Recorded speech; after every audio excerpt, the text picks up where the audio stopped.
Bien, regresamos entonces con Luis Felipe Arizmendi, presidente de GPI Asset Management, con quien vamos a ver la semana bursátil. Luis Felipe, muy buenas noches. Gracias por estar con nosotros en el programa. Encantado.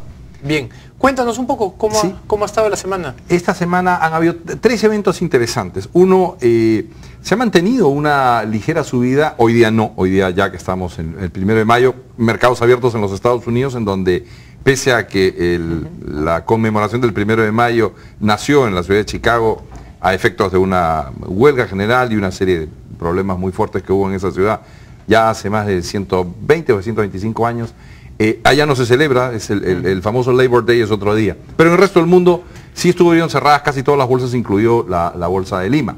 Entonces hoy han empezado a salir, bueno, en esta última semana en realidad, una serie de noticias en ambas direcciones.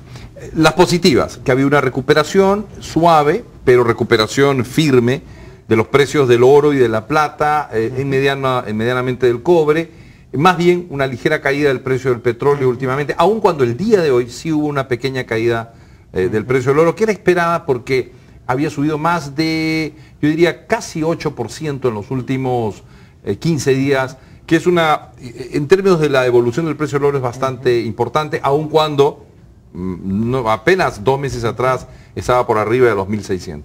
Ahora, ¿qué cosa es lo que está ocurriendo en el mercado norteamericano? Y este mercado a su vez tiene un impacto respecto al Perú, que pese a todos los problemas que pueden haber en la economía norteamericana, sigue siendo la economía con mayor capacidad de reaccionar después de la crisis, con tasas de interés muy bajas y con, una recuperación que va en varios sectores. Está el consumo, está los temas de terrenos, casas y propiedades, la tecnología, etcétera, y con obviamente un mercado que tiene esta capacidad de poder absorber nueva producción. Ahora, no nos olvidemos que estamos viviendo un ambiente de tasas de interés sumamente bajas. Cuando las tasas de interés son tan bajas, se abre también campo para la especulación. No es extraño por eso suponer que parte de estas olas especulativas que han habido respecto, por ejemplo, al oro, la plata, algunos metales, eventualmente el petróleo, sean en parte debidas a una tasa de interés muy barata que le permite a bancos de inversión, fondos de cobertura, o mejor dicho, fondos apalancados como lo son los hedge funds, poder intervenir en periodos cortos, atacar ciertos mercados que encuentren vulnerables y tomar ganancias de corto plazo. Entonces, entre esa relativa volatilidad del corto plazo y el largo plazo, lo que no lo conecta en realidad es que es una economía que, aún con todos sus problemas y su nivel de endeudamiento alto en el sector público, no así en el sector privado, tiene una mejor perspectiva de crecimiento que lo que puede tener Europa o incluso algunas zonas emergentes, ¿no? Ahora, una gran interrogante que tenemos todos los analistas bursátiles es cómo van a seguir evolucionando las economías BRIC, que son estos gigantes, ahora añadido Sudáfrica, ¿no? Normalmente era China, India, Brasil, Rusia y Sudáfrica, ¿no? BRICS en la nueva definición. Allí es bien interesante señalar que siguen siendo bastante positivos las tasas de crecimiento de lo que se espera en caso de China.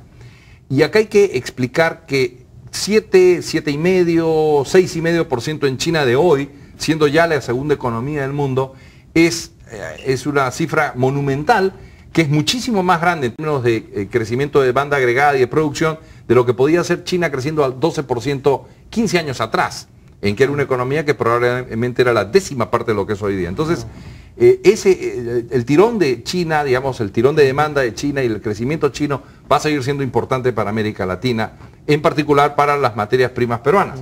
Ahora, ¿dónde está el punto interesante? Es que el resto de los BRICS no tienen tan buenas perspectivas, incluido Brasil. Brasil está teniendo una situación en la que un acelerado estado de bienestar creado por el presidente Lula y la presidenta Dilma Rousseff, con el cual en principio nadie se opone, está empezándole a generar cargas y pesos, económicos, que están haciendo que la proyección de Brasil sea un crecimiento más lento de lo que debería tener. Es decir, Brasil debería ser un país continente creciendo entre 4,5 a 5% sostenido.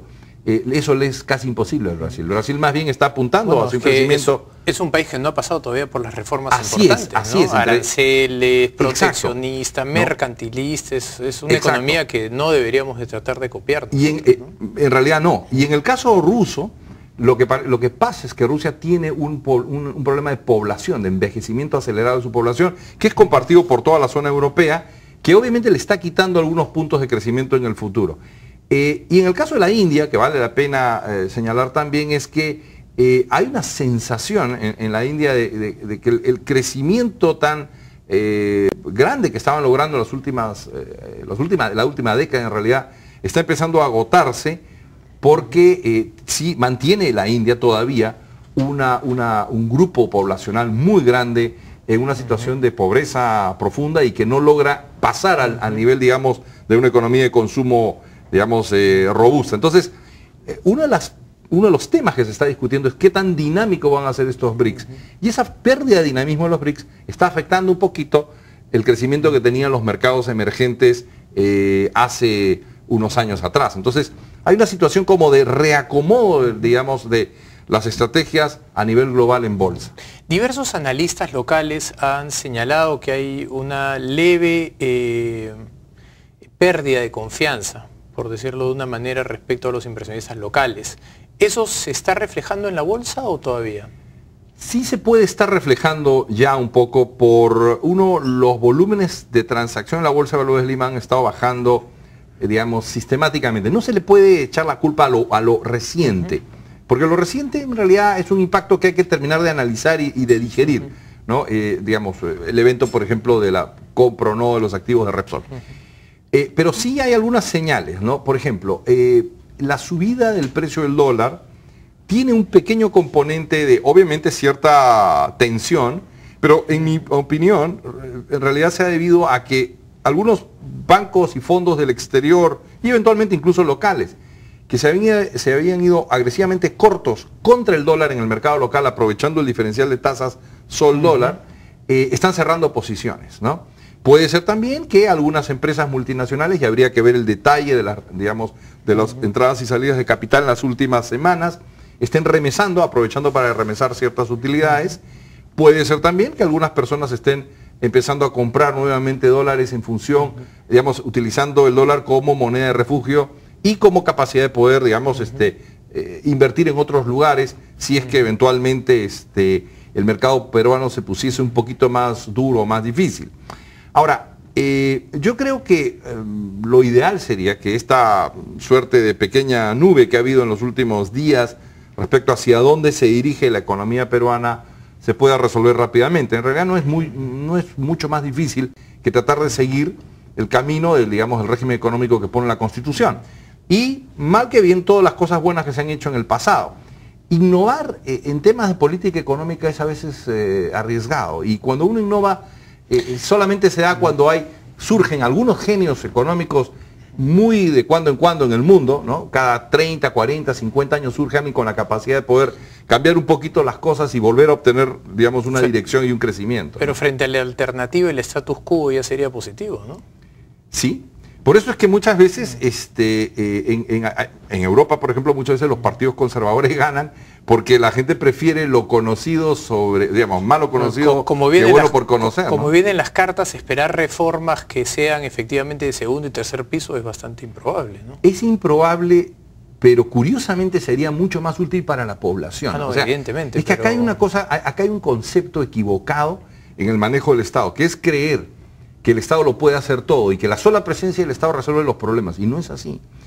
En realidad, los cambios en los países vienen por las decisiones de las personas. Y acá en el Perú ya hay estudios, bastantes estudios que demuestran eso, Así que es. es la vorágine interna de comercio, esa liberalización que se produjeron durante los 90s y 2000s, los que han hecho que las personas vayan buscando sus mejores objetivos de vida y los 30 millones de peruanos somos los que hemos empujado el carro. Entonces, ¿no? Por ejemplo, si tenemos mercados de consumidores, busquemos que el mercado sea lo más, digamos, dinámico posible para que beneficie al consumidor. Si hay más oferta de bienes, si los bienes son mejores, si las calidades, digamos, en la capacidad de regulación del Estado protege adecuadamente al consumidor, eso es mejor. En el caso del trabajador, lo primero que necesita un trabajador es trabajo. ¿No? Hoy precisamente el Día del Trabajo. Pero en el Perú priorizamos la protección, ¿no? Entonces, la protección al trabajo no es que sea necesariamente mala, pero tiene que estar unida a la productividad. Si no, de alguna manera eso termina generando un costo para alguien. O lo paga el Estado o lo paga el sector privado. Cuando lo paga el Estado, termina en o mayor deuda pública o mayores impuestos. Siempre. No hay o inflación. Inflación, claro. Cuando lo paga el sector privado, ¿no es cierto?, en lo que vendría a ser una transferencia de recursos contra una productividad que no se da en el presente y que se promete en el futuro, pero que nunca llega, lo que pasa es que la tasa de inversión cae. Y aumenta la informalidad, ¿no? Y aumenta la informalidad, efectivamente. Entonces, por eso es que estas cosas que ya son conocidas hasta el hartazgo, o sea, hay muchísimos economistas que ya han escrito sobre eso, son las bases sobre las cuales hay que continuar una ruta económica lógica, coherente, que satisface a todos, tratando de bajar el nivel del enfrentamiento y preocupándonos para que la tasa de crecimiento siga por encima del 6%, los niveles de inflación bajos, etc. Si hacemos eso, el país en general va a tener mejores condiciones y eso es uno de los mejores elementos para seguir disminuyendo la pobreza. Ojalá algún pajarito te escuche y transfiere esas ideas. Bien, Luis Felipe, gracias por tu presencia como todos los miércoles. Te esperamos la siguiente semana. Bien, vamos nosotros a hacer una pausa, regresamos con el economista Alejandro Indacochea, con quien hablaremos sobre la desaceleración económica. Una pausa y regresamos. Scotiabank, descubre lo que puedes lograr.